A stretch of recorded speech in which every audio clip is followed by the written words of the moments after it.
to act. I know they've got a lot of things to do, but 2 years behind, 2 budget cycles behind. Well, let's have a discussion about that. So real quick. So we'll put that on the agenda. Are there other items for the agenda? A question about the prior items for the agenda. I didn't, in my little ears, hear a distinction necessarily between what Al said as far as a report to council, and then what I think Alice said with as far as further discussion about how to most efficiently prepare such a report to council. I think that sounds like one thing to me and not 2 separate topics. Right. I agree, Stephen. I'm just trying to give us something concrete to start with, because I think the ordinance requires us to make recommendations to council. We got to figure out what those recommendations are intended to be, is that we can't. Apparently, we've tried to give them wording for resolutions, but then we were backtracked to recommendations. So whatever form it is, or whatever it's called, we need to make those recommendations, which start out, I think, first with getting the parking off the rooftop. So I would move for approval of the agenda as stated, with the addition of the report to city council item that Al has described, as further elucidated by Alice. Okay, Rita, did you have a question, or did you want to add something else? I wanted to second that motion. Okay. All right. Any other, well, if the motion is seconded, then we're going to vote. So this will be on, I think we could probably do this in one step. The amended agenda as amended with the additional item of the report to city council. Are we all comfortable with that amendment? That would be new number 8, or a new number 9, or a new number 1. So let's put it. We'll put it at the end of the agenda, and that'll give us an incentive to get through the rest of the agenda quickly. Okay, whatever. Okay. And I would also suggest that it be put at the beginning of the agenda. Thank you. I think this is the more substantive topic, and people could do the reports after it. Yeah. Okay. Approve the minutes or whatever, and then get right into that discussion. And that would be my recommendation. Okay, sounds good. So I consider that part of the original motion. Okay. So can we have all in favor of the agenda as amended, say aye. Aye. Aye. Any opposed? All right. Then let's get into what's next. Minutes. Yes. From April 7th. Are there any questions around the minutes from April 7th?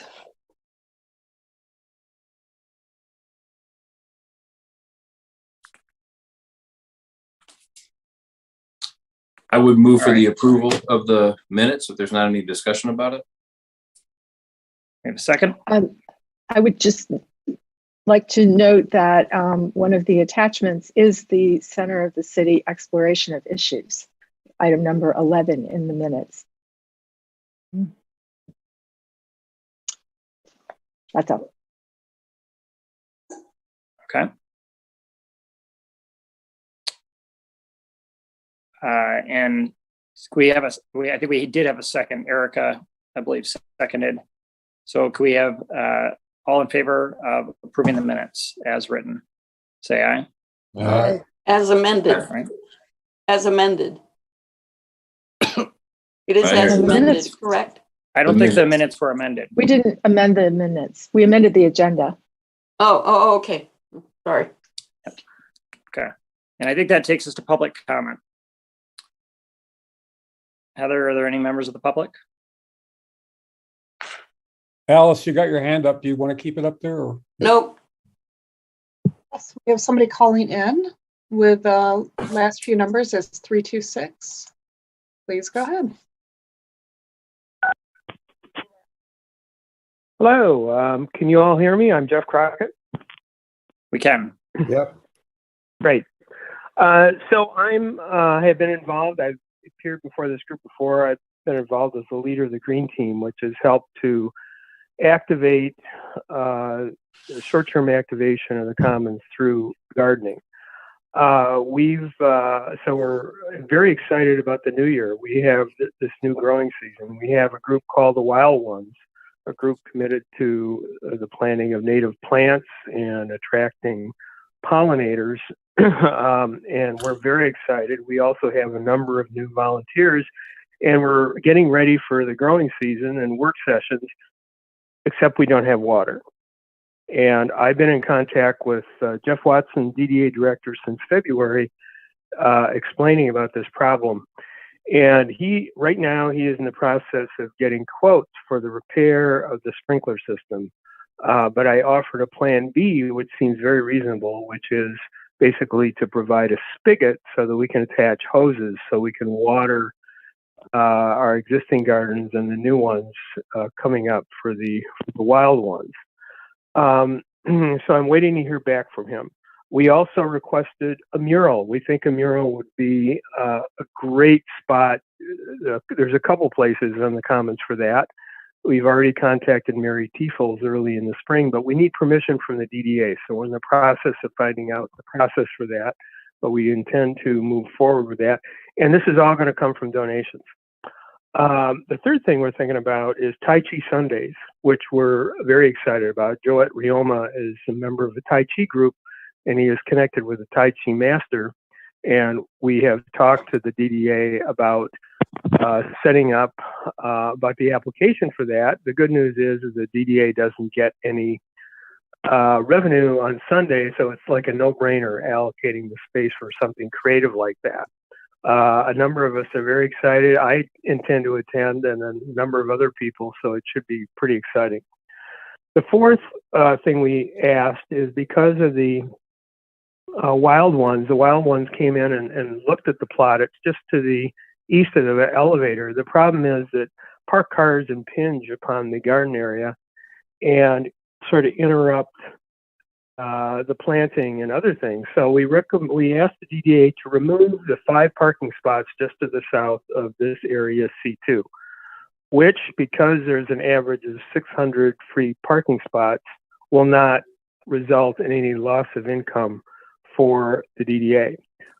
Jeff responded that this would violate the operating agreement that the DDA has with the city. So this is the first time I've heard of that. So I went online and discovered that there is an operating agreement, but guess when it's dated?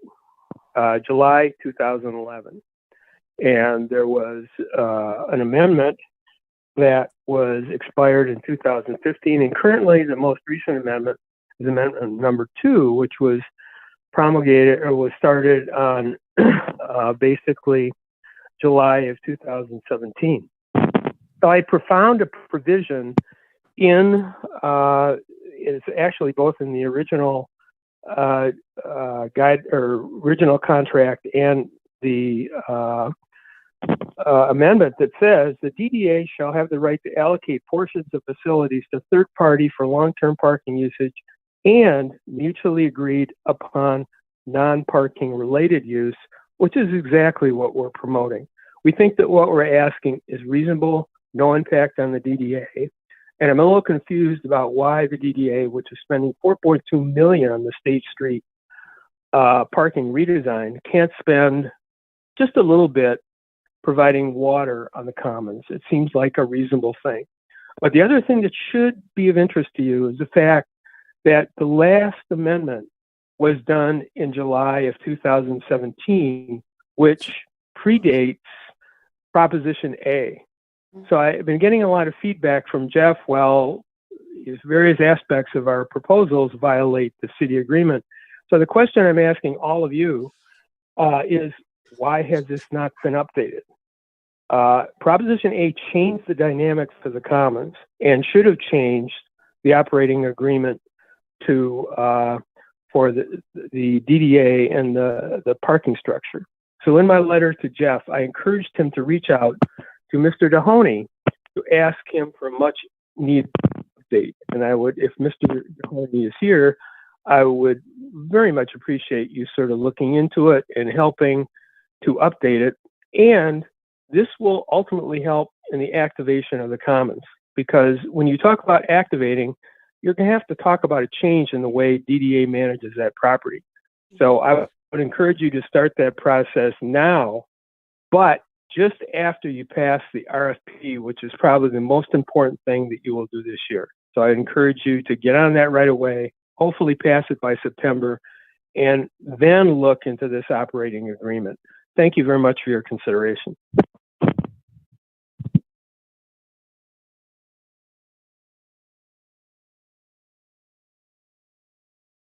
And that is it as far as guests with hands up.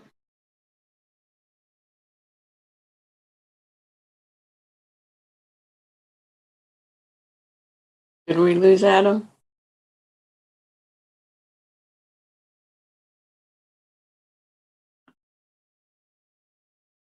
Looks like we did. Yeah, apparently. Where's Robert Black?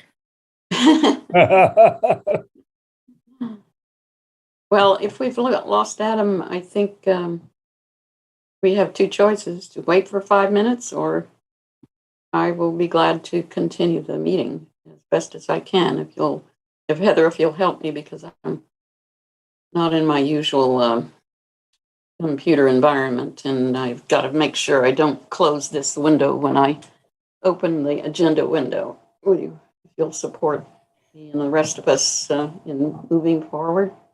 What comes next? Well, the next item would be the item that you requested. Right. About the recommendations. Okay, an amendment to the agenda, or addition to the agenda. And Councilmember Briggs has her hands up, though, if you would like to call on her. So the next item. Where is she? Comments. I don't see her. Hi, Erica. Erica. Yep. I just thought it would be helpful to, well, let's see. I had it up right in front of me. I wanted to read off what council is expecting. So the next item is actually member comments.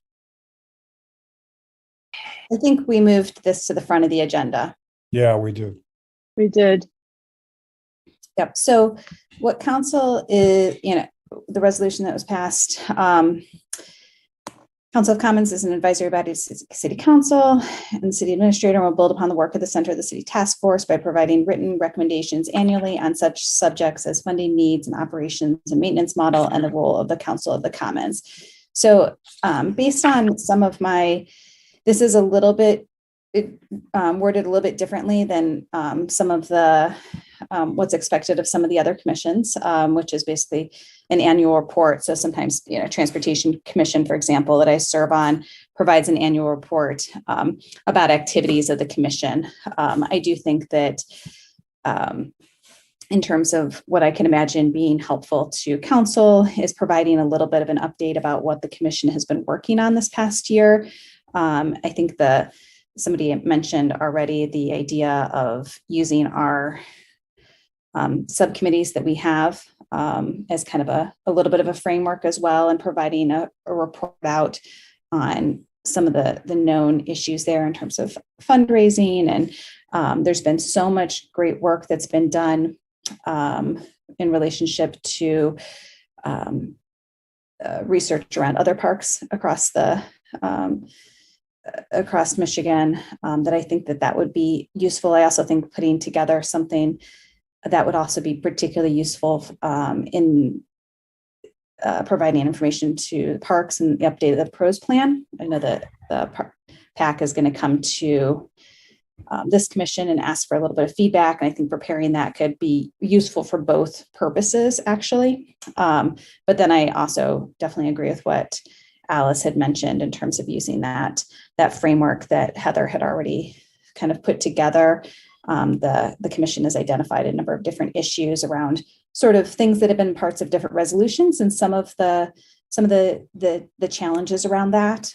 For example, maintenance is a big reason why activation of the top of the parking lot becomes challenging in terms of putting out things like benches or tables. That's a key issue around one of the challenges there. And so I think showing City Council, exposing the entire council to some of these issues and some of the things that the commission's been grappling with. And then of course, talking about the RFI process and our movement towards RFP and some of the funding needs around that. I think that would be a great report to bring council up to speed from my perspective. Thank you, Erica. Are you, it sounds like you might have a way of making a report section at the beginning and then the recommendations based on the information in the report and basing those recommendations pulling from that living document. Is that sort of where you're coming from? Well, I mean, I think if there are specific recommendations that the entire commission thinks that are appropriate to make right now, certainly that could be a part of the report. I think that, some of the other piece I didn't mention was the update around what's been happening with Liberty Plaza. There's been a lot of the focus around activation around center of the city space has been happening. It's been focused in on Liberty Plaza from the city's perspective. And so I think that's actually something that the Administrator Dehoney could be putting together as part of an update to council as well. But, I think providing almost a report of activities and some of the issues that we've been wrestling with would be just really helpful. Stephen? Thank you. So I guess hearing that, I'm feeling as though we don't owe City Council some report. Maybe I'm misunderstanding, but it sounds like if City Council wants to have written recommendations annually on various topics, funding needs, uses of the space, priorities, etc. Already, if I'm not mistaken, City Council has appropriated some funds for this space, right? Already, we've issued an RFI, received responses to it, are working on an RFP, right? City Council is not uninformed or somehow in need of a report. And if I'm understanding it correctly, in circumstances where City Council is expecting an annual report from a certain commission, that's spelled out more clearly, right? What I'm also seeing on later in today's agenda even is further discussion about our discussions with the Parks Advisory Commission. And if I'm worried about the sequencing here. And so if we go to City Council and tell them some message based upon some belief that we owe them an annual report, that should already be coordinated with what we're already explaining to the Parks Advisory Commission, and that the results of that dialogue that is really yet to be completed. Mm-hmm.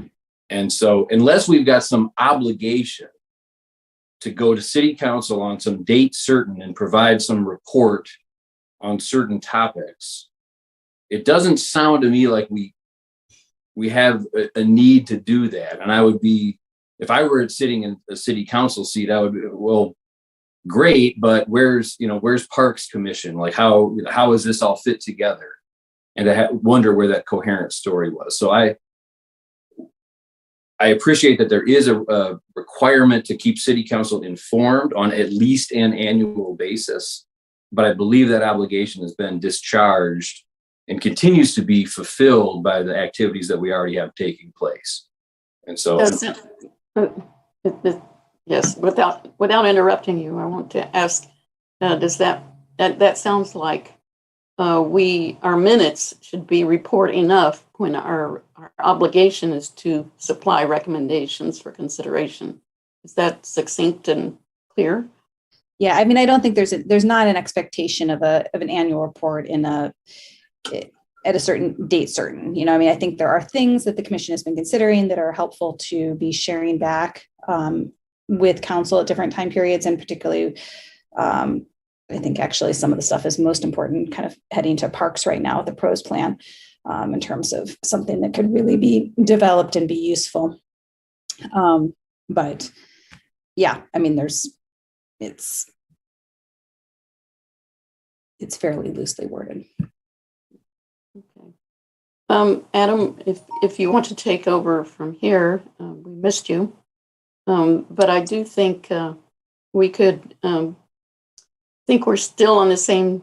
I think there's a general idea that we could use the living document for and add to it for just a recommendation item, one recommendation, another recommendation, and another recommendation, which may not resolve all of those issues, but will be able to reflect the kind of work we've been doing and why we recommend this, make this recommendation. I think that would be a good way to be very succinct and focused that we want the parking removed so that we can do based on these other things that we've been doing. So justifying our recommendation with the activities that we've been doing in research and through the working groups. Is that understandable? It is. I apologize. First of all, I think my Wi-Fi is really going to be a real problem all evening, unfortunately. But it does. And Alice, if you wouldn't mind sort of continuing to coordinate, that would be real helpful, in my opinion. Okay. So I will need a little more coaching in terms of the agenda because I don't have it up on my screen. And I don't have That's okay. Heather and I can help with that. Okay. We do have. Yes, Heather. Heather. I was just going to say we do have a hand raised. Alan's hand is raised if you wanted to call on him. And then just let me know when you're ready to move on to the next agenda item, and I can let you know what's up. Alan? Yes. Well, what I heard from Steve was that this is all in process and there's no need actually to have the discussion of the first item that we put in front of everything else, and just to let them know that we are continuing. But that did not seem to me what was our charge, to actually have some communication with the city council, at least annually, which we are by.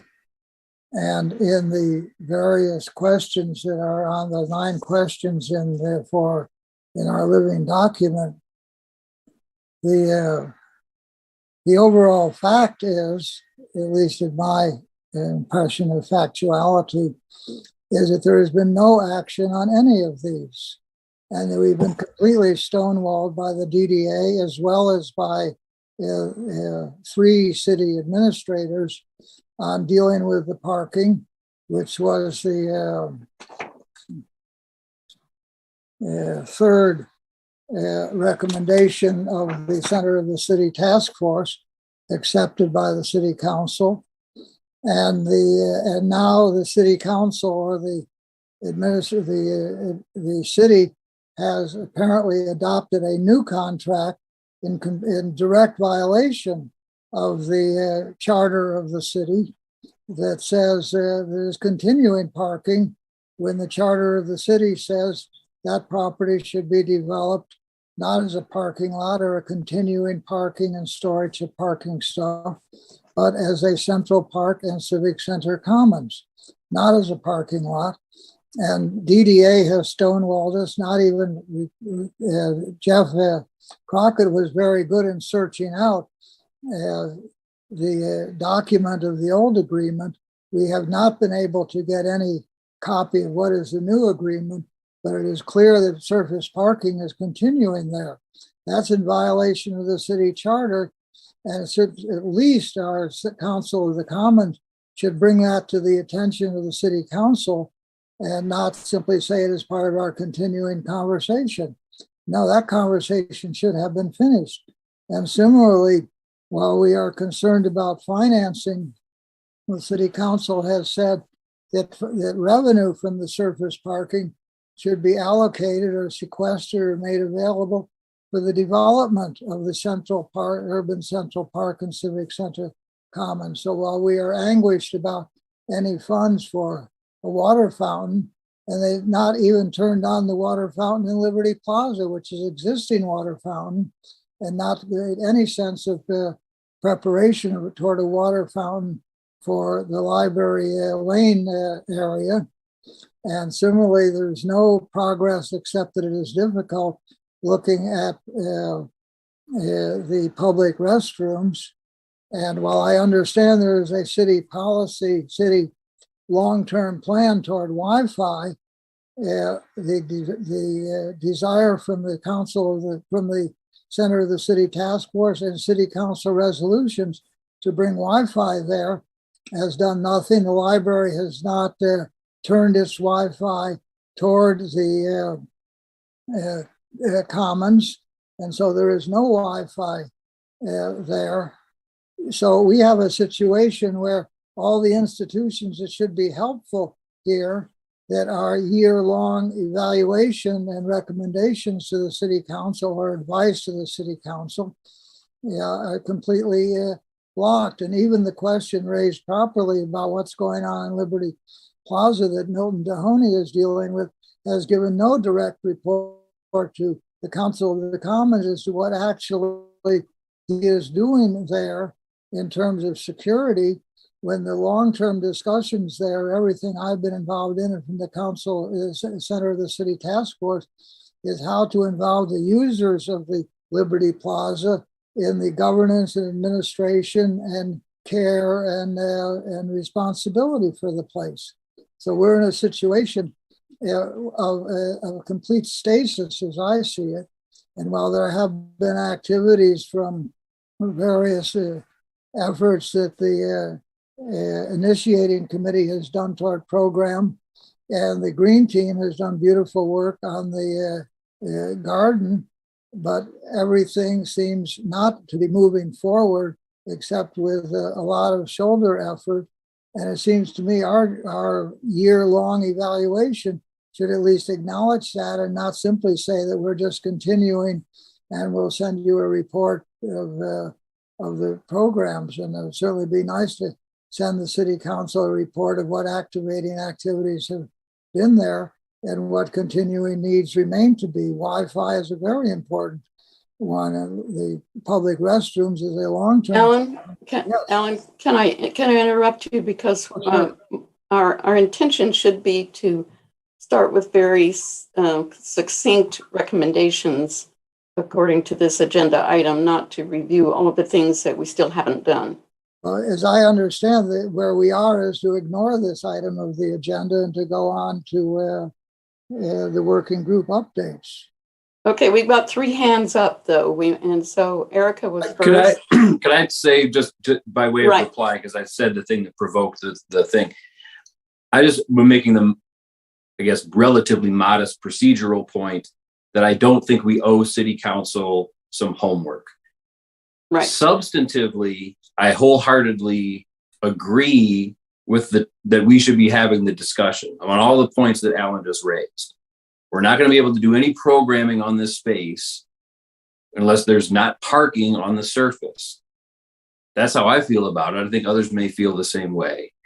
But my first point was the modest one about the procedure. I don't think we should have this discussion. If we want to go tell city council to do something, then yes, let's do that. I don't think we should do it under the belief that we owe them something in addition to what has already been provided, right? In terms of an annual report or something like this.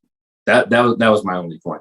Substantively, yes, let's continue the discussion. I like what Alan was saying and getting those topics back on the table to be considered, and how do we prioritize that? Thank you. And as we do that, Erica, I think it seems like there is some underlying agreement that we need to say recommendation number 1 and then support the recommendation with any relevant information. But I agree with Stephen that the report could be done as we go through an RFP if we need to, but it's we need to focus on those things that are barriers now that we need to resolve. Erica, you have had your hand up. Yeah, thanks. I just wanted to, I guess caution. I have a different perspective around kind of what's been happening at the city in terms of the concept of being stonewalled. I think that we have heard reports fairly early in the commission from DDA and our previous city administrator around what some of the challenges were of fulfilling some of the aspects of previous council resolutions and some of the challenges that were there. And we continue to hear it from current DDA director and city administrator. And so I think that's not stonewalling, that is providing information that we need to figure out as a city how to proceed. I personally maybe hold the unpopular belief within this commission of not feeling that we necessarily need to remove all of the parking on the top of the structure. That is an opportunity. One of the things that we've already heard is that and gotten presentations on is that parking can be removed at any moment for any event, and that has happened without delay. And so, from my perspective, that's not a barrier to success. That this certainly could be a different perspective from this commission, providing that information to council about that recommendation, recognizing what the barriers are and asking council to provide more direction to staff based on the barriers that we've heard about. But anyway, I think that as we've kind of discussed, that there's not necessarily a date certain that we need to have this report. I thought it was important to have this conversation at the beginning because it might frame some of the other conversation that comes later on in terms of what pieces of these reports might start wanting to focus in on in terms of providing recommendations or feedback to council at large. I do think there are, I do think we do need to cover the whole agenda tonight, but. Thank you, Erica. Frank, you've had your hand up for a while. Yeah, just following up Erica's comments. There is a deep level of frustration here about working with the DDA, and Jeff Crockett has done a wonderful job of communication and so on. I wonder if we're at a point, Adam, where we need to establish a working group to really hone in on this. I agree that we don't have to have all the cars removed instantly tomorrow morning, but we have to come up with a better system. And the green team's concern about plantings and the risk of having cars backing into an area which is, I think, east of the elevator shaft, I think is a real one. And we do need the beginnings of some permanent space, and it could be in conjunction with tables and benches. But we need to force and focus this effort. And I would suggest, Lisa, Erica, Adam, Mr. Dahoney. I don't know if he's a member of this group. We need some real focus on a conversation that's going to result in some progress. This has become very frustrating. And I guess I'll just leave it at that. We need to, I think, sharpen the focus and up the ante in terms of how we're going to dialogue. There isn't a community that we've looked at, Detroit, Royal Oak, Plymouth, where the DDA hasn't played a strong and continuing positive role. The Plymouth DDA says, in almost an apology, we're more than just a park. But they're saying, we're committed to the park, but we're more than that. Well, you know, you look at the original documents and the amendments and revisions of the DDA in this city, there's strong reference to public spaces and public parks in the downtown. And it's just time to get beyond this. You can see my frustration, and I think it's reflected by a number of members of this group and those who are working every day to try to advance this. So I'll just stop there. Thank you. Adam, are you able to join us? I think he's blanked out again. We'll see. I'm going to leave my video off and okay. attempt to have a clear signal here. Okay. So I hear you on the desire to, you know, really much more formally engage with the DDA. You know, I will say that I think we've you know, attempted to have some conversations here, and I do, you know, I'm listening to the conversation, even though I can't always participate, you know, in being on screen. But yeah, I've taken this approach that I do think that there is a turning, you know, going on within around this property, and an improved series of relationships. And I hear what people are saying, and I don't doubt at all the past wrongs of that have created this interpretation of stonewalling. I think this is quite real, actually. But I want to look at this from a sort of optimistic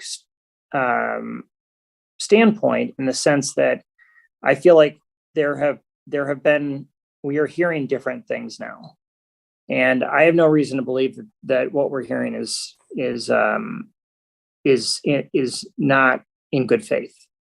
And so I am very comfortable with reaching out to Jeff Watson. I did reach out to him early in his tenure. He's only been there a few months, by the way. I'll just, you know, I'll defend the guy a little bit here, even though I don't know him.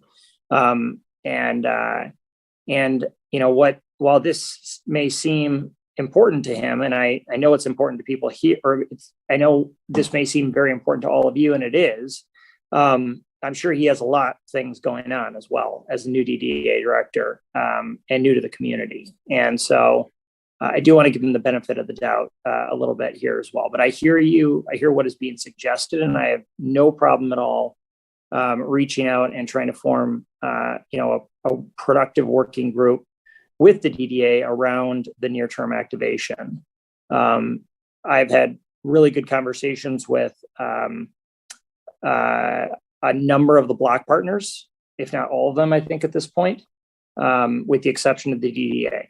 And so I'm happy to complete that loop at the request of what Frank just made. And so I'll take that action item if that's what is being requested here, and do that. I would just like to chime in. I just would like to remind us, we are an advisory group to council. We are a city commission. I don't think there's anything wrong, certainly. Adam, with you meeting with Jeff Watson, I have set up a time to meet with him next week as well. I haven't had a chance. He hasn't had a chance to meet with city council members yet. As he said, he's new to the city. So, and this, I'm certainly talking about center of the city as one of those topics, but I don't know that in terms of having a working group that works between the commission and the DDA directly is necessarily the function of this group. That's really a staff to staff relationship. And we need to kind of just be cognizant of kind of what the roles are of the commission versus staff roles, in my opinion. I was just about to say thank you, Erica, and just ask if we could combine these points of view by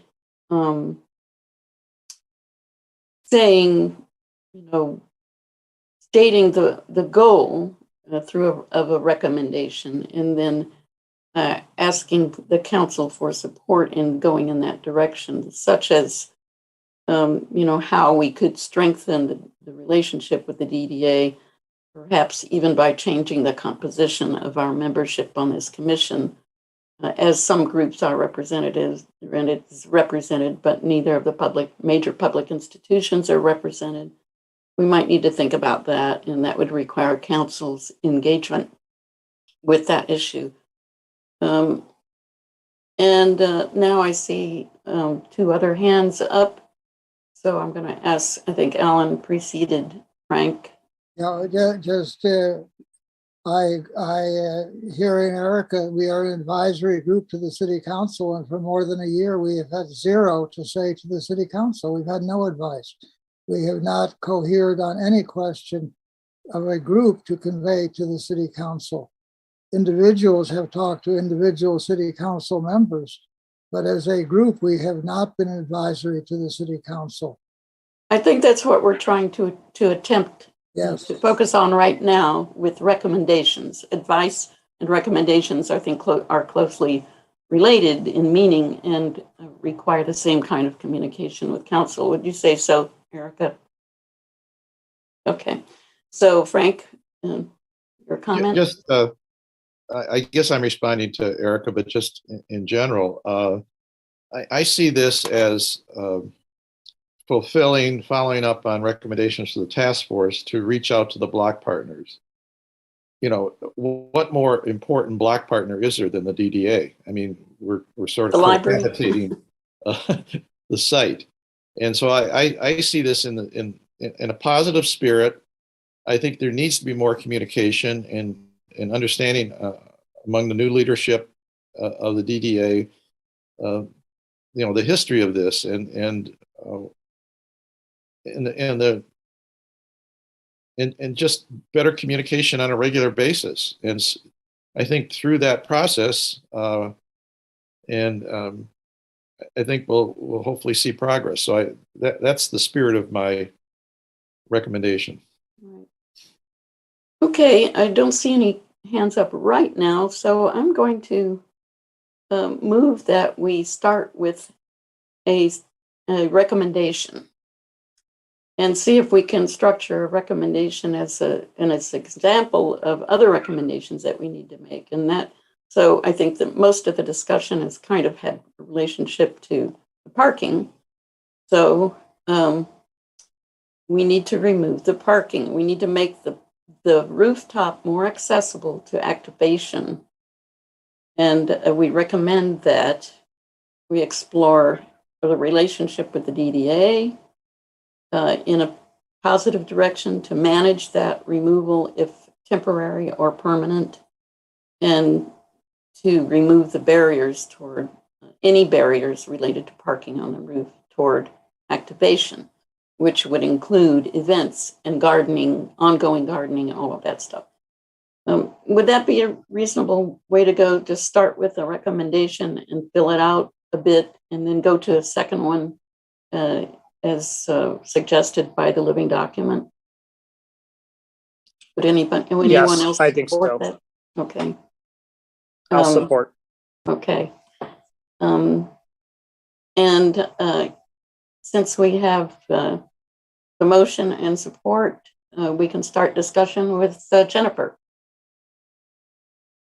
I'm just asking for, I guess, a point of clarification, but I don't understand what barriers are in place for parking when there is activation. Like, parking has been removed. I've done it in that lot multiple times. Right.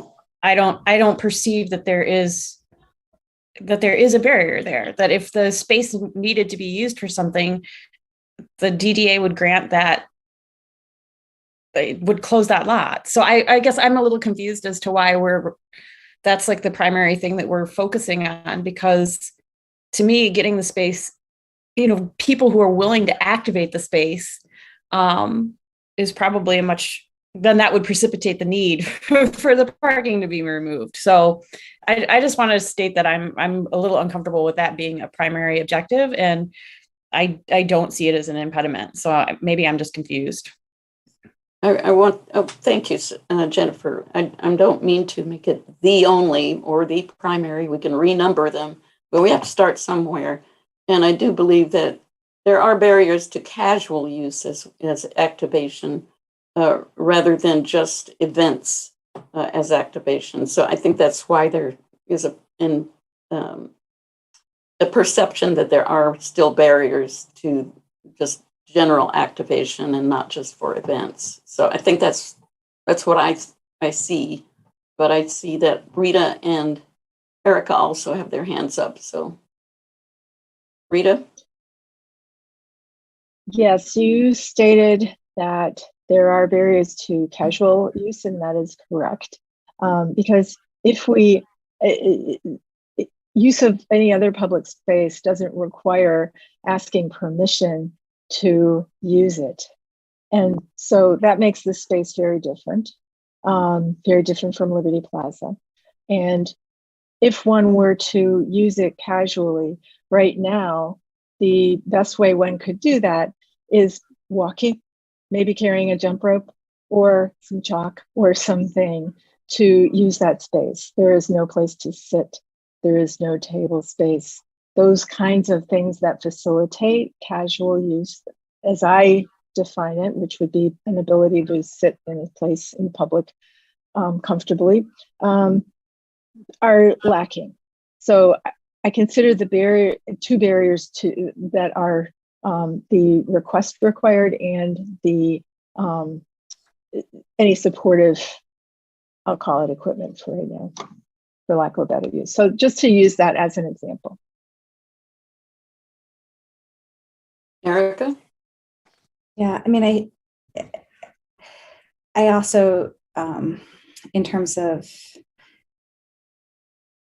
there's been a lot of research that this group has done, the working group on successful public spaces. And there's a lot that working group has been reporting back to this group about what a successful public space looks like and the level of programming that needs to happen there, and sort of some of those public-private partnerships and what they look like. And so I think that's what we all want, is to see a successful public space.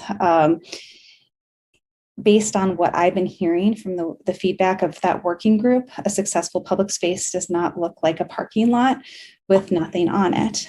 And so I am hesitant personally to recommend removal of parking. One of the things that I've heard as a recommendation is putting up some tables and chairs. And I think, and that's one of the sort of casual uses that I've heard come up a lot in this group. And what we've heard early on in this process in this commission is that the barrier to doing that is maintenance. So city staff and DDA have said,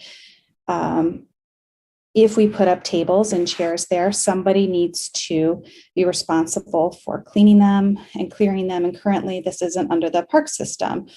So who is responsible for that? They've asked that question. They haven't set it up as a barrier, but they've asked the question, and nobody's answered that question yet.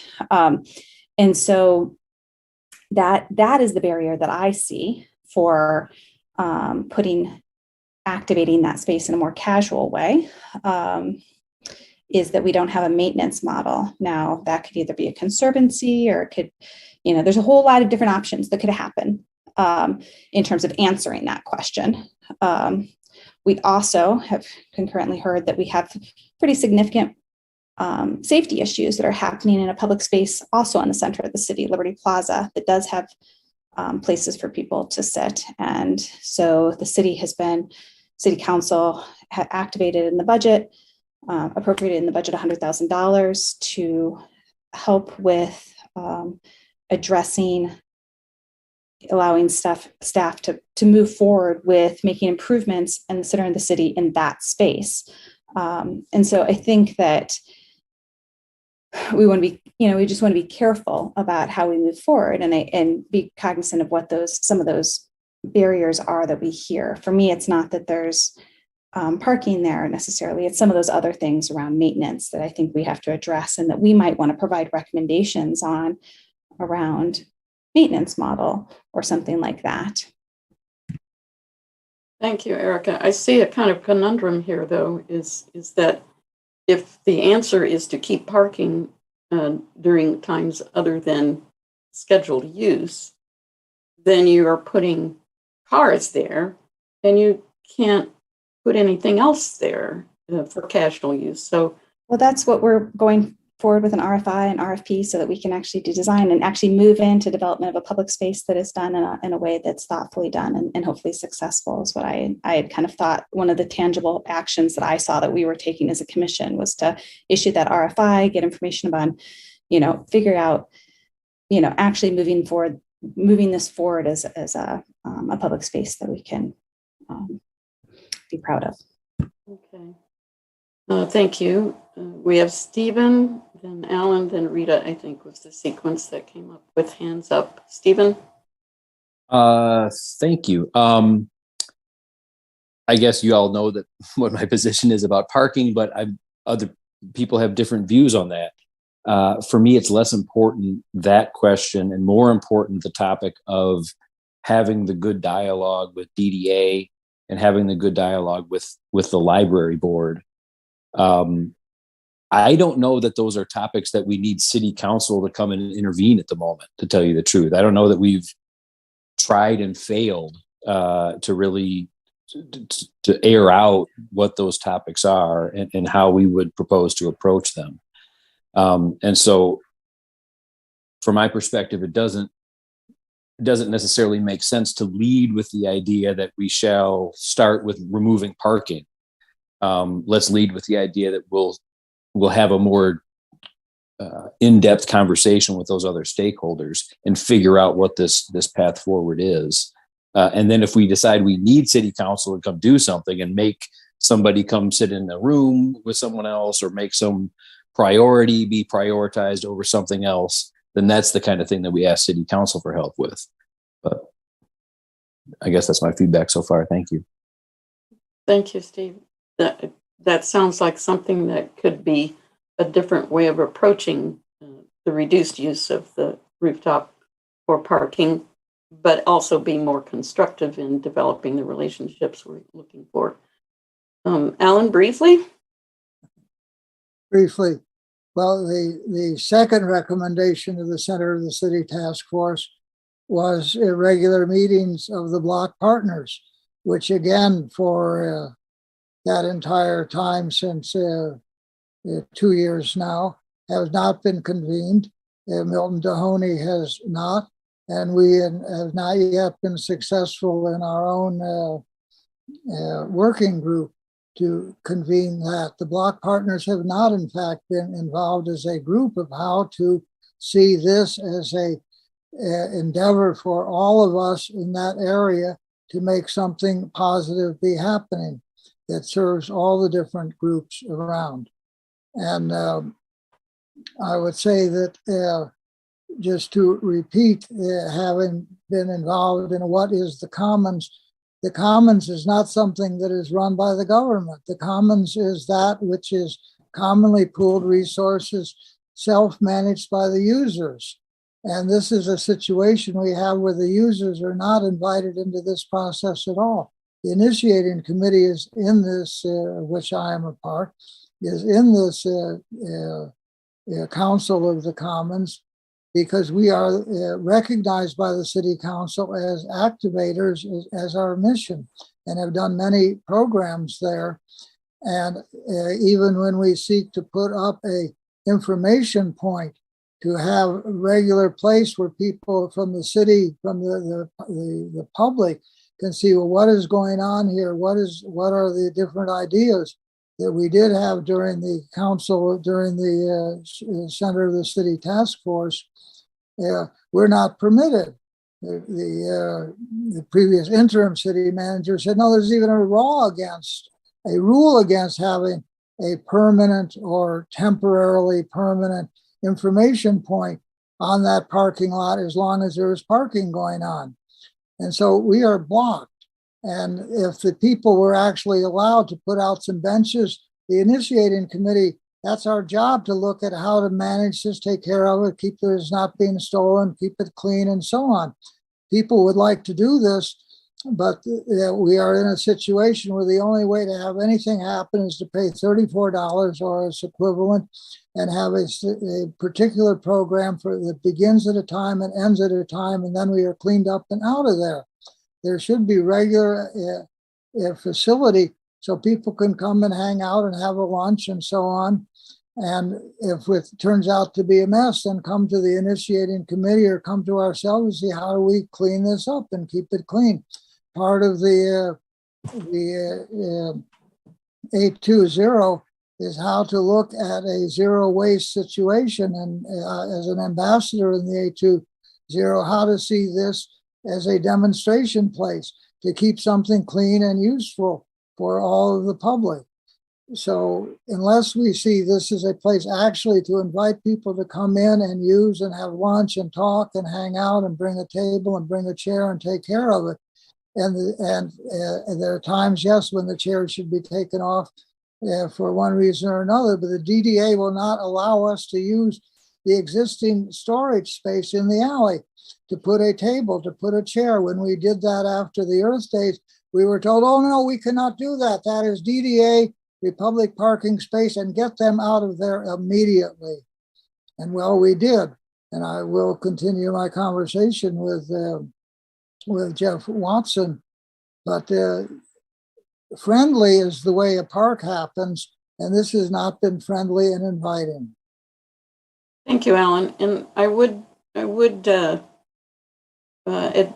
hope that we could coordinate our contacts on behalf of this group with each other within our group. And Adam has volunteered to make a separate contact. And I would hope that those conversations could be coordinated somehow rather than randomly arranged and possibly having crossed messages. Randomly arranged. I got business to do, and I want to talk to the man. Right. That you're certainly allowed to do that as a private citizen. Rita? I don't want to belabor this, but I do want to point out that, or just ask a question. We have other benches and tables in the Carytown area recently placed within the last year between Community High and the farmers market. So I guess I'd ask the model, what is the model for taking care of those? They are bolted into place. They're not going to move. They are always looking clean to me. So I don't know who takes care of them, but it doesn't look to me like they need a lot of care. I would also say that my experience and discussion with the other communities that have these central parks often have even movable chairs and tables, and they are not experiencing vandalism or stealing. So I feel like we've got an excessive focus on some elements of using the space that I'd like to see break down. As a second point, I do think that it will be very helpful for all of us to understand a little better. And my point on this is just that our communication in our group isn't really very well coordinated. We don't know who's doing what conversations have been accomplished, and what the status is. And I hope that we'll find that out as we move forward in this meeting with the report outs. But I feel like we're pretty disconnected, and I'm sorry to say that. Okay, now where are we at this point? We've used parking as a jumping off point. Does someone have an agenda? Well, I think one other jumping off point could be slightly amending the composition of our membership to include someone from the public library and someone from the DDA as a formal member of this commission. And I would move the consideration of that idea now. If it's not successful, don't second it. But I think that would be one way to address some of the issues that have come up with the parking in a separately focused way. If that's so, I'll move that, and if nobody wants to go that way, just don't second it. Frank, are you seconding? Okay. So I have a vote on the first movement that you made. Pardon? Are you making actual movements where you want a vote? I don't know if did I not move discussion or exploration of that issue as a potential recommendation? You did, and somebody seconded it, and so then it was a discussion, and then it would go to a vote to close it out before a next okay, motion well, goes into let's place. just vote to close it out for now, because it is apparent that we need to possibly have the RFP group or a separate group look at actual wording. And we're not going to get very far with it tonight if we don't keep going. So I will I will ask for closure on discussion for now, and we can take a vote on that. And I'll read to you what I wrote down, and you can tell me if this is correct or not. There's a motion that the group starts with developing a recommendation to explore with the DDA steps towards the permanent removal of parking to activate the space. I am going to clarify that it's the library lane parking lot. Mm-hmm. Okay, well, is this the exploration we're voting on, or closing the exploration for now, or I need help in deciding how we move forward from this particular issue.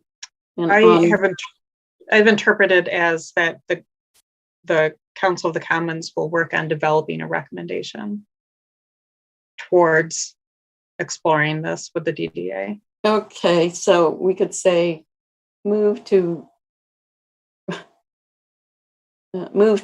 this is to make one of our recommendations the removal of parking on the roof of the library lane structure. That would be the basic goal, is that recommendation would be to remove parking. And whether it gets done on an everyday basis or not, that's where we have to get through to have action from council, I guess. And that's the only way out that I can figure. Then rather than just going round and round about why don't we get it, why don't we get it, why don't we get it. So I move that we draft a recommendation to remove the parking from the rooftop, and then we will get a response one way or another. I think if we make it specific, we won't get the exploration and the attention that we need. I'm a little confused, if I can jump in. You had introduced a discussion about increasing the membership of our council. Right. And well, right now we're trying to close out the. Yeah. Okay. We're trying to close out the first discussion. Okay. And then we could go to the second, and that's what I want to do is to. And these don't have to be permanently numbered 1, 2, and 3, but and so forth. But we want to close the discussion for now on the recommendation to remove parking for. Thank you. Top of the parking structure. Thank you. So that we can move forward. Well, am I out of order to say I don't know that I've heard that. I mean, I heard several comments about parking, and many of them were thinking that you don't need to permanently remove parking. And so I don't know that I'd be comfortable having this commission try to go forward and say that we this commission have either by vote or consensus or whatever thing come to this conclusion. I mean, if we want to call the question, that's one thing, but yeah, it's not really Steve, I appreciate that nuance. I wouldn't want it to be a recommendation until we have explored what we're really asking for. And so maybe what we're looking at is how to promote the coordination of removal of parking with the activation of the space. And that would allow for permanent removal or temporary event-based, which I think is still the big question. Do we have it? And so, but that's a major issue, and we would recommend that we come to some kind of clarification of that, if that would be a better way to go about it. So Alice, can I just ask a quick question? So the final language that you're talking about here is that we will investigate, we will work with the DDA to investigate the possibility of parking spot removal. I think it's management of parking would maybe more better received. The management of parking to make it clearer and more available and meet the goals of activation of the space. I think that's what we need to do, because it's still perceived as a barrier by many, and certainly it seems to be a barrier. The parking seems to be a barrier that is unresolvable by the DDA, and so we want to get some kind of coordination of the management of that whole issue. So I'm guessing, and again, I'm saying it's not number one, but this is definitely an issue that we need to resolve and provide some kind of recommendation, either to resolve it and clarify it, or to change things. And I don't think we have the control to do that, but I do want to close this discussion. Whether we make this a recommendation or not, we will have discussed it in substance, I believe, and we need to move on to another issue. And I'm all for anybody suggesting a second issue for us to go to, because we're at 18 right now, and we need to keep moving. Language that I have for the motion is that the Council of the Commons works with the DDA to explore the management of parking to meet the goal of activation for the Library Lane lot, to provide a recommendation to City Council. Anybody like that one? I like the direction of that. Adam, are you comfortable being cited as chair as to initiate that and to bring other members of our council into that conversation as needed? Yeah, I'm very comfortable serving as the point person, and you can state that if you'd like in the resolution. I do ask in that regard that the other communication, the sidebar communication that has historically gone on here, also is reduced or eliminated as well. Because I think if we're designating an official communication stream, we need to go through that, and we'll work to keep people in the loop. Okay. I'm Heather, do you need to incorporate that, or can you incorporate that? Okay, this is what I have now.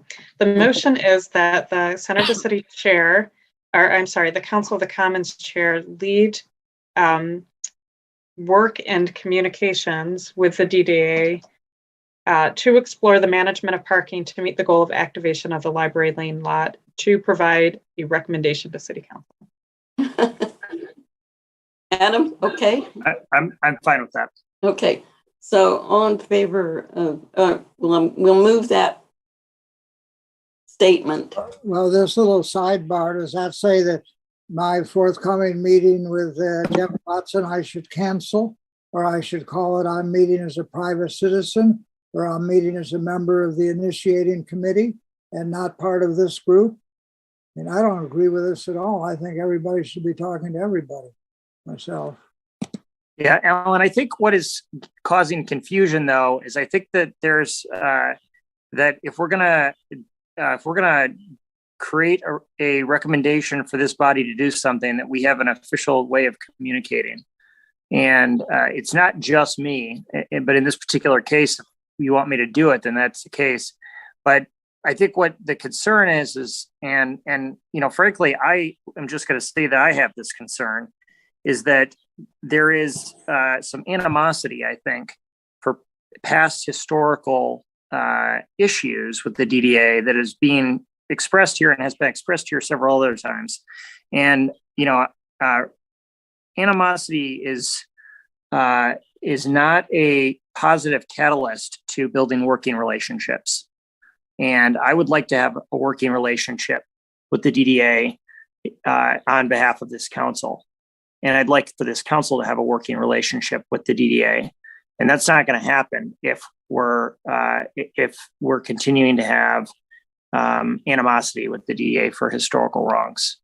And so I'm fine with this resolution, but and I'm supportive of it, but I have that caveat in there. And so I have no issue with you communicating with the DDA, but you should do so on behalf of a private citizen or on behalf of another group that you are part of, representing that group if this resolution goes forward.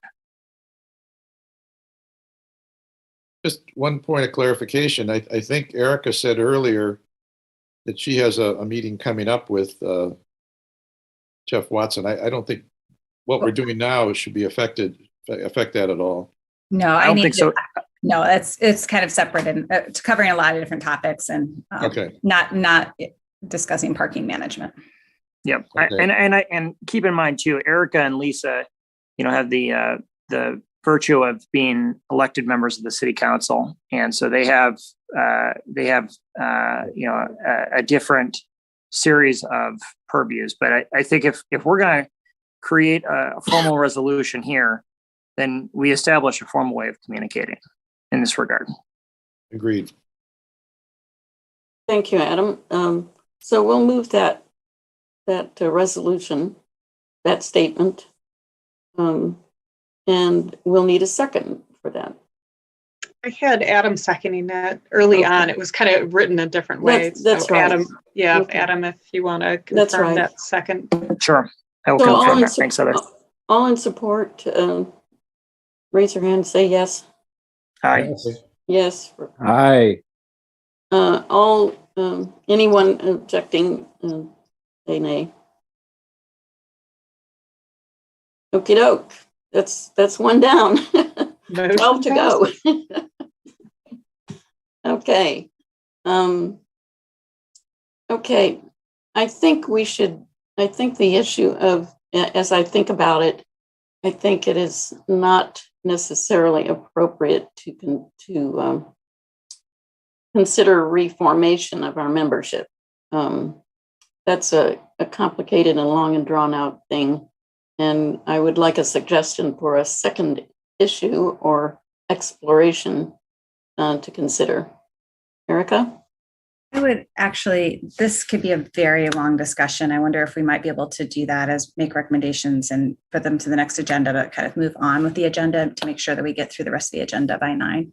Okay. I'm good with that too. Okay. Yeah. Well, then let's move on. Heather, what's the next thing on the agenda? Sure. Yeah, and I might add, you can maybe consider that homework, for everybody in the group. Oops, sorry, my dog's not working. As well, I think each group could consider what recommendations they would make as they report out to the rest of the. Yeah, council. and kind of come to the table next time with some sample language or this time. language. Yeah. For this time. Who's the next? next the next item is member news and updates. Anyone have anything to say at this point? I wanted to see whether this item, which was sort of a motion and sort of set aside, it seems to me it should be reflected in the minutes that this question is now on the table for our discussion, even though it did not result in a vote or an action. I'm concerned that the minutes be more reflective of what actually goes on. Yes, Alan, I think we can put, because we did take a vote, we can put that briefly in our minutes. We can't afford to, or we don't benefit from a word by word description of what we discussed, but we do benefit by saying that this is an issue and that we have attempted a temporary means of going forward with it by establishing a formal communication channel through Adam with the DDA about the parking. Okay. I meant the discussion about increasing the who is the membership of this group? Yes, I have removed that as a motion, and we are going to go forward with the reports from their working groups. Is that right, Heather? It's member news and updates. Oh, member news and updates. Okay. But possibly that can be combined with working groups. Yeah, I think that would be great. Anybody who is not a member of a working group should speak now as a member having a communication to the body. I have a concern that we're not going to get to the update on the RFP. I didn't really see it on there. No, it's not on the agenda. Well, It's under working groups. Okay. The bottom working group. But it's not a working group. Okay. There's your answer, Frank. Okay, thanks. So who's on first on the list for the working groups? Sorry, we have comparable communities. Who's the leader of that? Frank, I think, or Rita. Frank and Rita have been in charge of that. Well, we're working on a document that will try to summarize the salient points we've learned in each of the 3 engagements with Detroit, Plymouth, and Royal Oak. And I spent the afternoon printing off from my vast and growing collection of documents where that conversation actually is. And I might mention, and Adam, you might chime in on this. I think it was our meeting with David Cowan from Detroit. We actually took on assignments to each of us. That would be Alice, myself, Rita, yourself, and I think Sarah. We took about 20 to 25 minute segments of the meeting, and we were going to try to transcribe how that conversation evolved over the hour and a half that we were on that. And I don't know if Adam, you collected them up. I have my own and I have Rita's, but I don't have the segments, the other 3 segments. I think I'm correct about this. Alice, Sarah, and Adam each had chunks of that Zoom tape that we were going to look at and try to capture those segments and put it together as a whole.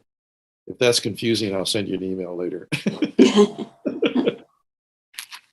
Yeah, Frank, I apologize. I missed some of that. I definitely have some information, but we can chat offline too and try and get some clarification. Okay. I will add that as a member of that group that and I tried to start an Excel sheet to compare things like participation of the DDA, maintenance of the space, and, to be able to look at one issue with regard to the way other communities do it and see, this one did it that way, this one did it that way, or everybody's doing it. Like the DDA seems to be a consistent one to show that all of these communities that we looked at, considering them relevant to our work, did have a good relationship and a positive, growing relationship along with the park itself. And so that was very important. And there were other things about funding that could be informative to compare those things, to separate them into these specific areas of comparison. I tried, but I had trouble using the document. Yeah, that's it's not strong skill set of mine to deal with these. Yeah, I've had changes in Windows, changes in all kinds of things to deal with. But and Rita was trying to help me, but we've all got so many things going that I think that we are going to have to recall more from memory and notes. Right. Hence. I'll just add that we did submit at least some of our documentation of each of the separate connections that we made, or at least 2 of them, I believe, to our minutes for this group. I believe I recall that. Yeah. That's why as Frank was talking, I thought, Didn't we do that? And I think we did do some of it. Some of them. Yeah. Okay. Well, anything else from the comparable communities? Okay. Next. Block Partners Outreach. Yeah. So first, my internet connection has been weird all night too. So sorry if I freeze. We met right before the April meeting that I did not attend. So I'm not sure what was reported out there. I'm hoping Adam can kind of talk a little bit about it. If you did this in April, then don't bother doing it again. But I know you mentioned this earlier. You've been having some communication with some of the bigger player block partners. So I don't know if you wanted to share about that if you haven't. Otherwise, we still have this survey that we've designed, although I don't think we have all of the context done. And I'm kind of unclear, Heather, who would actually send out this survey I think the survey itself is pretty much ready to go if we know who it goes to and who actually would send it. I consider this survey your research, that you're doing to help you develop a recommendation. So I would say that it comes from this body, okay, rather than an official survey. Mm-hmm. And it depends on how you want to send it out and how many people are on your list, I guess, in terms of how much support you need, maybe from me to do that. If it's just, a dozen people that it's going to, or entities that it's going to, not so hard to do. But if it's going to more than that, it might involve much more effort. Okay. Or if you're doing it electronic, sorry, I'm thinking about it in terms of like a paper. Oh no, but if we're doing it electronically, and not need addresses, like easy enough to do, I would just say, you can send it out, or somebody from the Council of the Commons can send it out. Yeah, and I think it would be great if you could say this is the working group that is focused on the block partnership community, and all the words we can use, but instead of from the whole body, I think that would make it a more focused and customized. Yeah, I mean, that also might confuse people more part of the point of this was sort of raising awareness. Like, I just don't think it coming from me, it's going to go into someone's spam or, I don't know. So I don't know even the proper method to get this thing out to people. Maybe it can be from Heather, could you say the working group of the Council on the Commons is reaching out to the block partners and you're sending this survey on behalf of that group? Would that work? Yeah, I can do that. I could do that. Yeah. Would that work with you, Sarah? Yeah. Okay. That gives you some standing and also limits the sidebar. Now we have that word, sidebar communication. Yeah. Okay. And I think we have a lot of contacts. I think we discussed, I can't remember, the small group that gathered right before the last official meeting, maybe just kind of taking off some of the bigger players like the DDA, just sending it to really the more immediate block partners adjacent. So I can probably set something up in SurveyMonkey. I don't know, Heather, does the city have a survey tool that is preferable? We do, but I'm not sure if we can only send it to a select group. I'd have to look into doing that, because otherwise it would just be out to everybody, take. So yeah, it's called A2 Open City Hall. So Yeah, that's too broad. Yeah. Right. So we might just have to do SurveyMonkey. Also, I've grown concerned about the relationship between the MSAA, the Main Street Area Association, in that recently there was a big newspaper article about all the events they were planning on Main Street, and it is called the Main Street Area Association, and this is definitely, if they're talking about the area that the DDA, which is the downtown district, it's very vague what area they're talking about, but I think maybe they need to be surveyed too. What's Adam? I think were they one of the people that you've talked to? Yeah, they are, but I mean, they are, the Main Street Area Association is a private entity. And there's a purview, a geographic boundary that covers the area that they serve, but they are, they do engage with the city. And certainly we've seen them request the city to take certain actions or request council to take certain actions in the past. But ultimately they are a private association that's driven by their board and their members. Right. As are all businesses that aren't within the block that we're talking about. Correct. Exactly. So I guess my question is the block part of their area? And no, it's not. No. Okay. Alice, No. I'm on the board of MSAA, and that's pretty far. We would want to talk to Francis at State Street before we would probably want to engage with Main Street Area Association, just because of their geographical purview. But we did include both associations as a stakeholder that a survey could go out to as one for brainstorming potential stakeholder. I think that's a good idea, Sarah. I think it's having both, it's kind of a strange location given the geographic boundaries of both associations. But yeah, and the DDA's district is strangely arranged too. They always claim that they're the downtown, and then they want to claim State Street area. I mean, it's kind of weird. Campus area is also in the downtown, but no, it's not. It's just kind of, it goes way back to Parks designation. So, okay. Sorry for interrupting, but Sarah, did you have anything else to? Nope. The survey, and I'm trying to find like the most recent version of the survey. And I don't even know if this is it, but it's really like pretty open-ended and just sort of asking for opinions on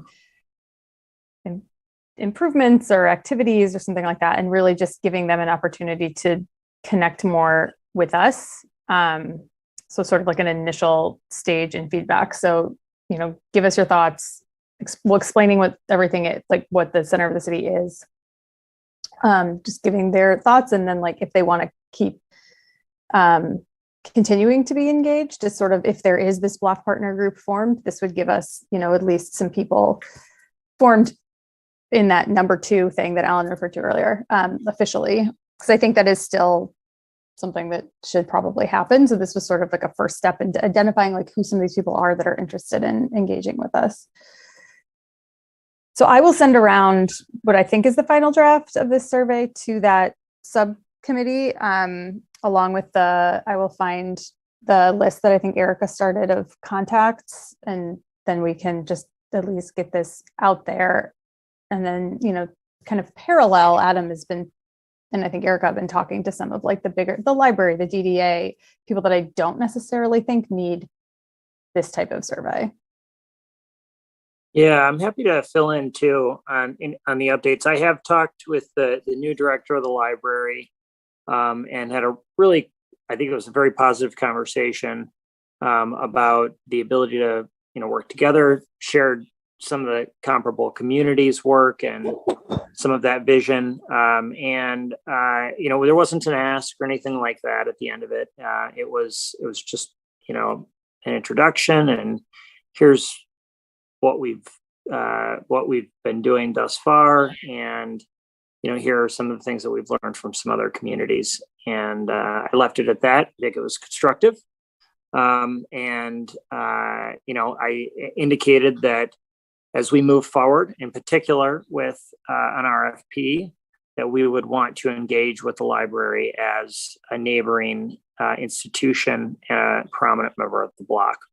And so there seemed to be receptiveness to that.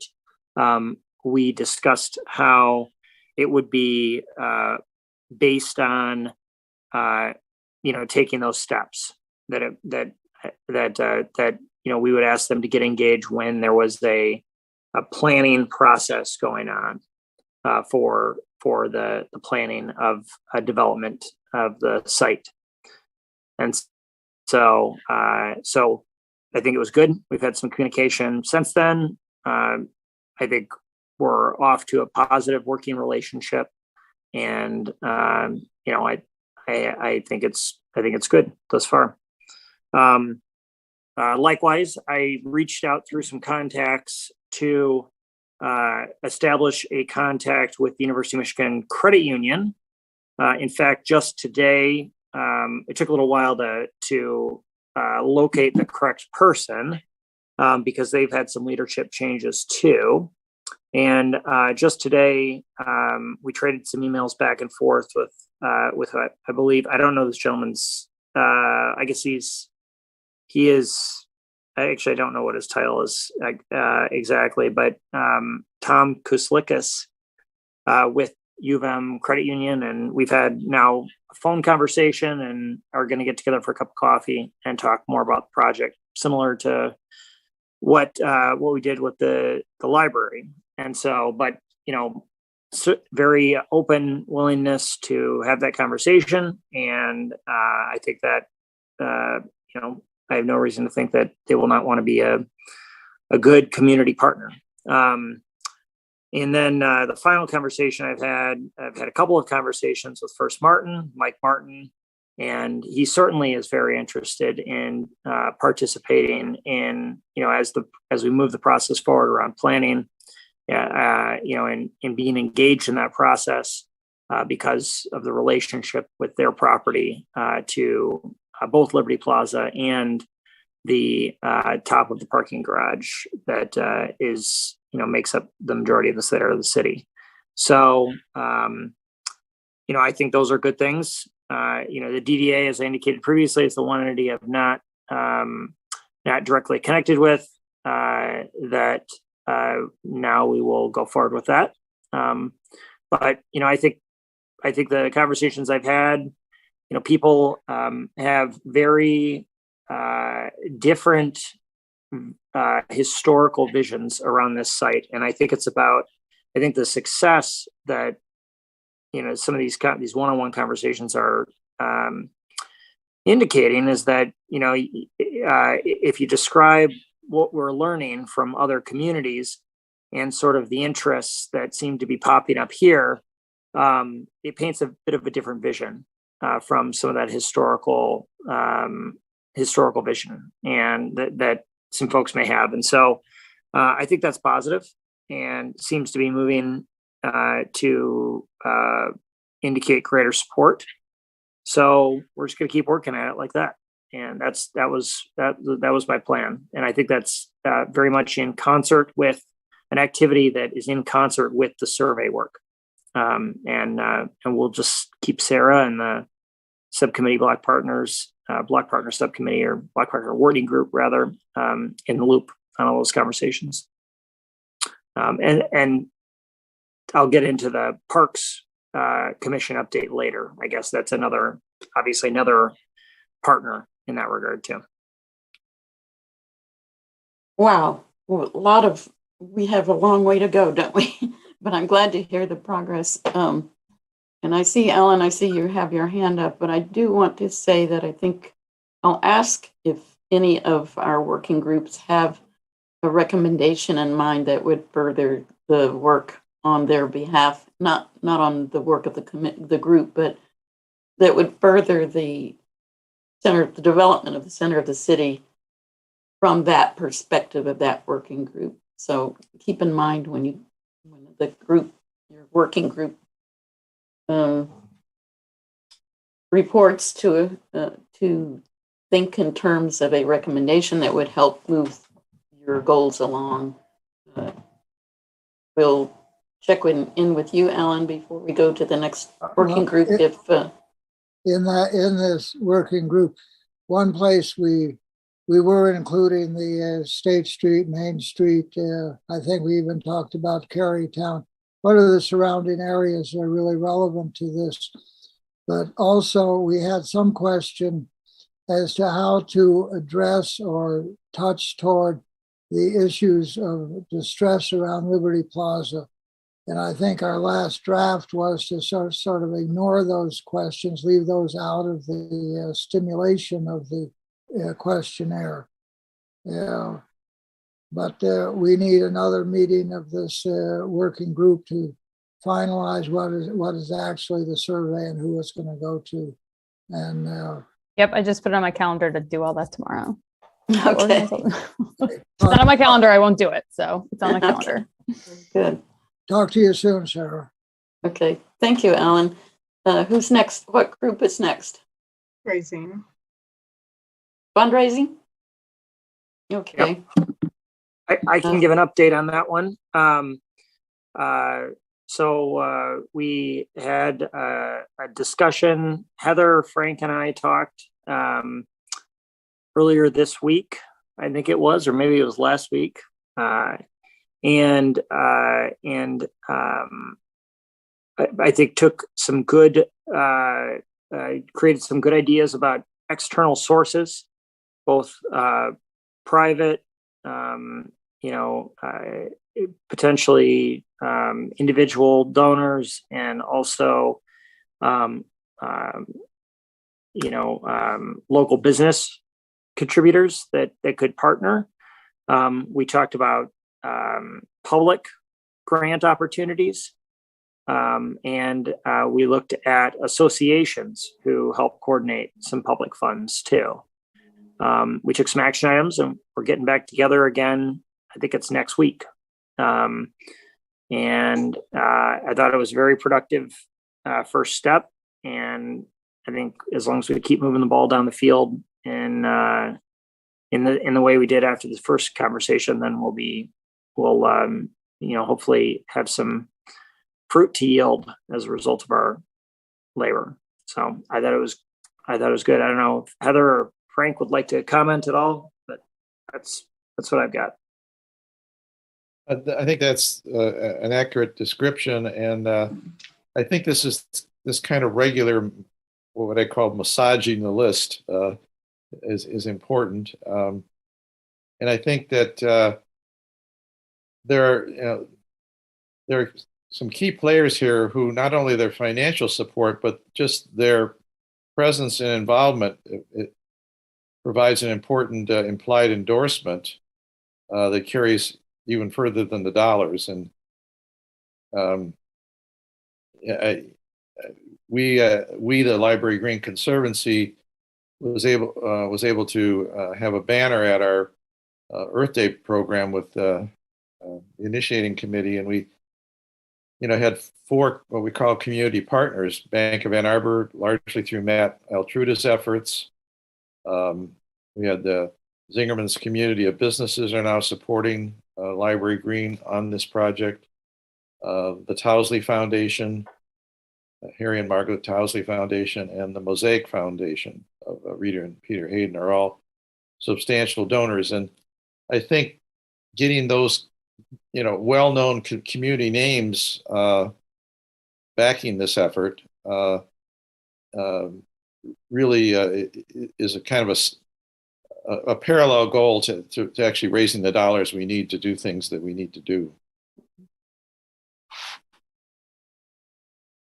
Okay. Yeah. That concludes that working group. Do we go on to the next one, which would be near-term activation? This one, I think, has some relationship to the parking issue. We've talked a lot about this one already. Yeah. And I don't know how much, I don't really have anything to report out. Just as a reminder to the group that we sort of put our cadence of meetings on a hold while Mr. Dehone and the police and some other folks involved in that immediate surrounding area were dealing with some of the crime and other issues that were troubling at Liberty Plaza. And sort of us trying to work through that while that group was meeting simultaneously was not very helpful. Erica, I don't mean to put you on the spot, but I'm going to you. I was about to raise my hand. Yes, yeah, I was going to say, I haven't been part of those conversations since I left Spark. So I would look for Erica to give an update. Yeah. And there was just I think Adam was at a meeting prior to me, but then there was a meeting of the kind of larger working group again, which Councilmember Ramlawi and I were invited to. So I did get an update about what's happening there.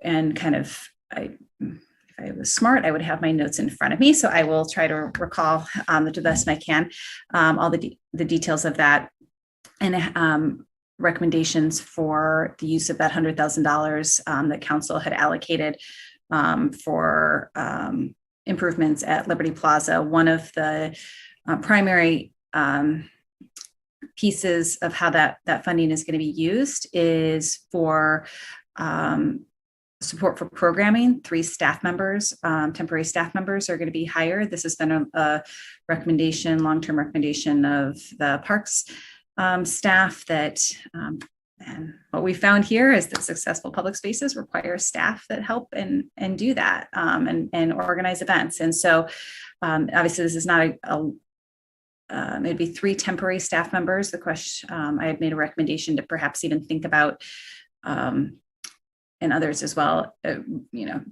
maybe bringing in 2 temporary staff members and being able to stretch that funding out for a little bit longer. The idea is hopefully that those staff members would be around through the end of the year and would be organizing events all through the summer and early fall, and whole gamut. So I'm sure that there was definitely a desire to connect around with this group and initiating committee and Library Green Conservancy as well in terms of that space that came out of that discussion. But so that's a big win. There was also discussions around sort of how improving sight lines, some of the issues that had been identified that had caused some safety risks in terms of some of the shrubbery and chairs in certain places. Some of those had been removed or changed in order to address those issues on a temporary basis. And then additional programming of social service agencies, and in terms of making sure that existing users of the space, particularly vulnerable users, are getting the type of support that they need. The real goal of the park staff and city staff is to make this a space that works for everybody, and to not, so that everybody feels safe and welcome there. It's not to exclude any groups, and so that's, I think, a really good approach that the city is taking in terms of just trying to make sure that the resources are there and improve for those who need it, as well as getting active programming into that space. And there was a real desire to be evaluating this, and a real acknowledgement that this needs to be successful. I mean, we've been talking about Liberty Plaza and the challenges there for a long time. And so this is an opportunity to really be moving forward in a productive way. So it's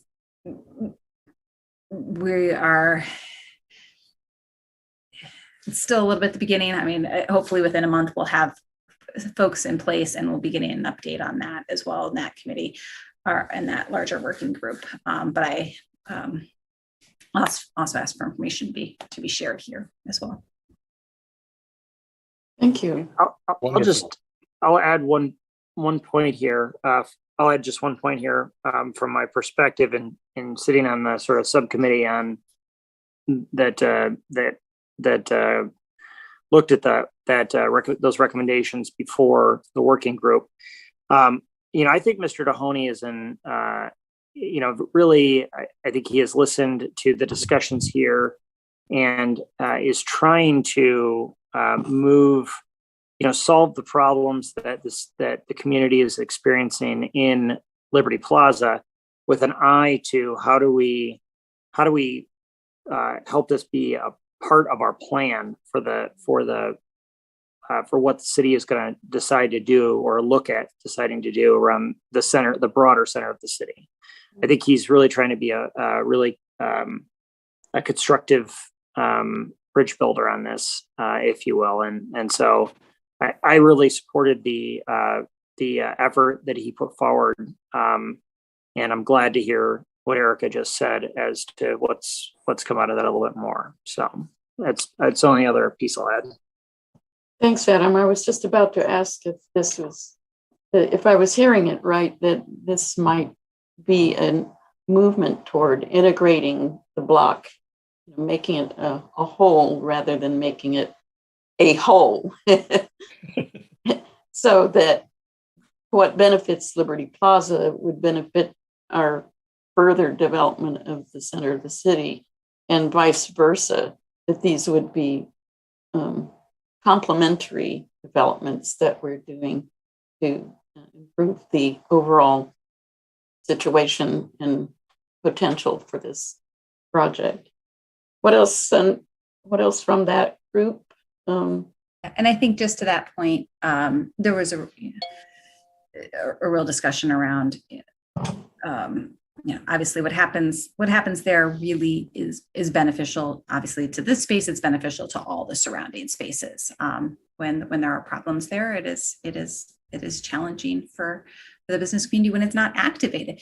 Activation there is beneficial to the business community when it sees a slowdown at different times of year. So there was a recognition that that activation was going to have these positive ripple effects. Good to hear. Next group. Have got Rfp Development. Yes, I can comment a little bit here. Can you hear me okay? Yes. Okay. So, sorry, I can only see when the little green box moves to my picture. I comment a little bit. So we did have the first meeting of the Rfp Development group, and we kicked off Heather. And, since then we've had, and this kind of spills into the parks work too, a desire to ensure that there is a really symbiotic relationship between the parks department and this working group. And so, we batted around a number of ways this could be done. And the thing that we arrived at was to make sure that we sort of make this as a discussion point in our report to the in our upcoming.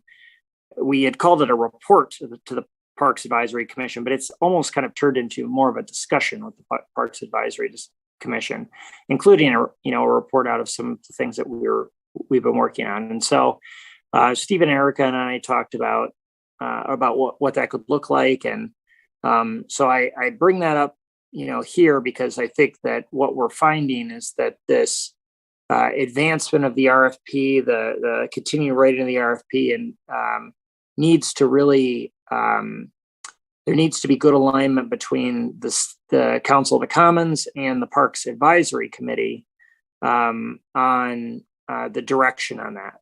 And so what we arrived at was we need to make sure we get on the Parks Advisory Committee agenda ASAP. And we've done that. We're going to be there on June 20th and have that discussion. And the RFP will be brought up as part of that. And a strong desire, will be expressed around, having there be a working staff working together on that, and dealing with any barriers around the strange jurisdictional issue that the proposal has the proposal has created. So that's where we're at. I don't know if Heather or Erica would like to add any further comment, but I feel good about the direction we've had. It's not sort of a stall. It's sort of we need to get PAC. We need to have some conversation with PAC. Stephen, obviously you could feel free to. Sorry. Frank, your hand is up. I just want to make a quick comment. I'm really encouraged, Erica, on the report of how this money is going to be used, the hiring of the temporary staff. And it really dovetails in some ways, yet to be determined, the earlier conversation we had about activation of Library Lane parking surface. And you correctly observed that we're building on sand unless we can solve the issues around Liberty Plaza, and activation obviously is key. And so I think it's going to be exciting to see how that goes and how we can leverage off of it in some way for the broader public space on the block in the near term. Thank you, Frank. Next group.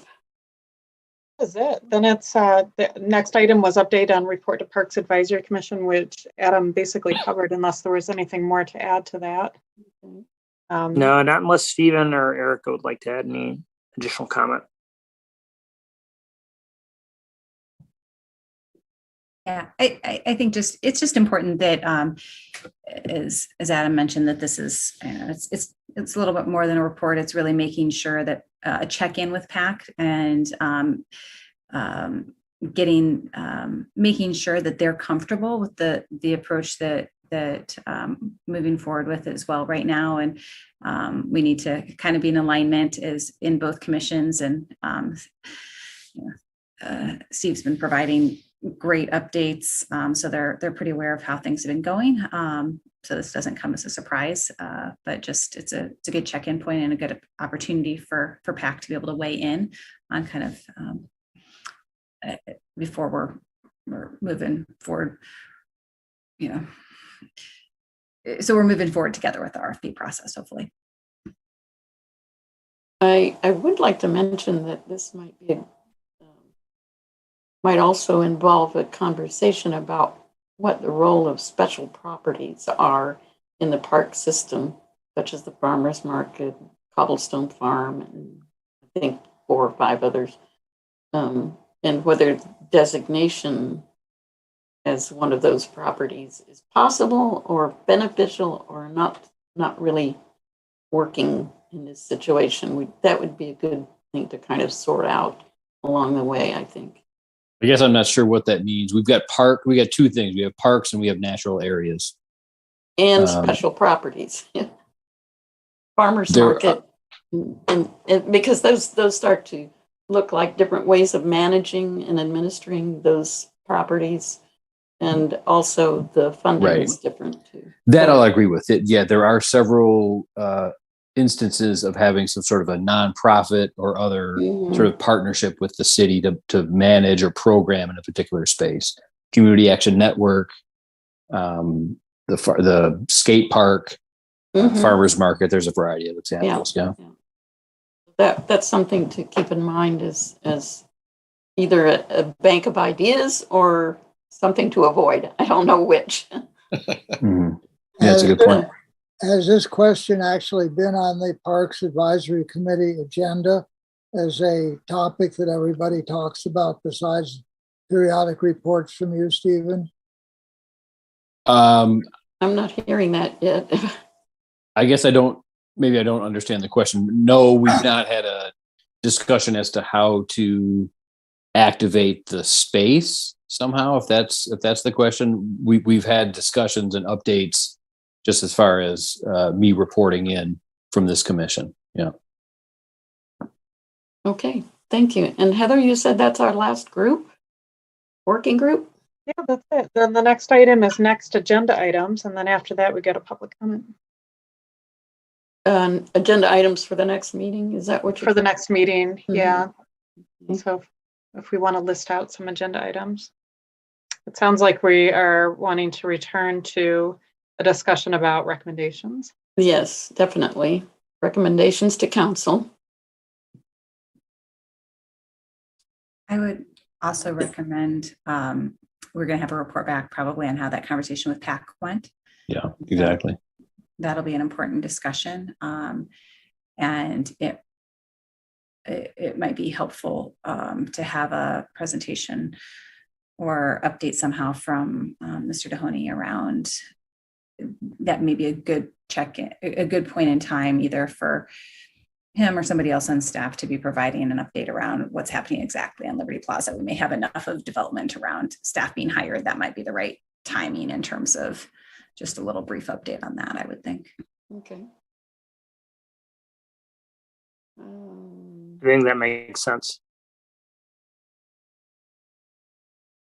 Maybe check in on whether we want to consider slight adjustment of our membership in order to support the things that we're discovering and have more equity in terms of the participants in this project. At least I would like to be more succinct than that, but to review the status of our membership would be one thing, and we can remove it from the agenda or table it if we need to, because that is a long-term kind of thing. But if it would help to move that forward, then we'll. Anna, if this sounds okay with you, I would put that under recommendations, the discussion of recommendations, because that's something that I believe needs to be a council resolution to change. Right. It would be, yeah. Okay. Anything else? What's next? Is that the next thing before adjournment? It's public comment time. Oh, okay. Camilla, I'm so sorry. You got booted out and I'm just now seeing. There she is. I think. All right, Camilla, you're back in. Sorry about that. For public comment, we do have one person with their hand up. And I believe that's Jeff Crockett.